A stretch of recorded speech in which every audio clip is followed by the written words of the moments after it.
நம் வீட்டில் இருக்கக்கூடிய பிள்ளைகள் டெக்னாலஜியையும் எந்திரங்களையும் மிக நுட்பமாக கையாளுகிறார்கள். ஆனால் மனிதர்களை கையாள தெரியல.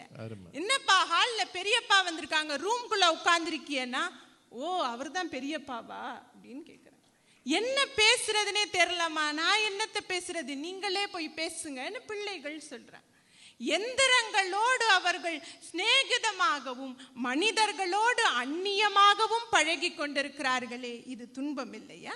பஞ்சாயத்திலிருந்து தண்ணீர் வழங்க ஆரம்பித்த பிறகு கிணறுகள் கூட கிடையாது. ஒரு சோக நிகழ்ச்சிக்காக நாங்க ஊருக்கு போயிருக்கோம். அன்னைக்கு அந்த கிராமத்துல ஷட்டவுன், கரண்ட் கிடையாது. குளிப்பதற்காக கரண்ட் வர வரைக்கும் மக்கள் அனைவரும் காத்திருந்தோம்னா, அந்த அளவுக்கு மெஷினை நம்பி நம்முடைய வாழ்க்கை ஓடிக்கொண்டிருக்கிறது. நகரத்திலையும் இதேதான் பிரச்சனை. வெள்ளம் வந்து 3 நாள் கரண்ட் இல்லைன்னா நகரங்கள் எல்லாம் நரகமாயிடுது, நகர மாட்டேங்குது. அதை வேற ஞாபகப்படுத்தாதீங்கம்மா.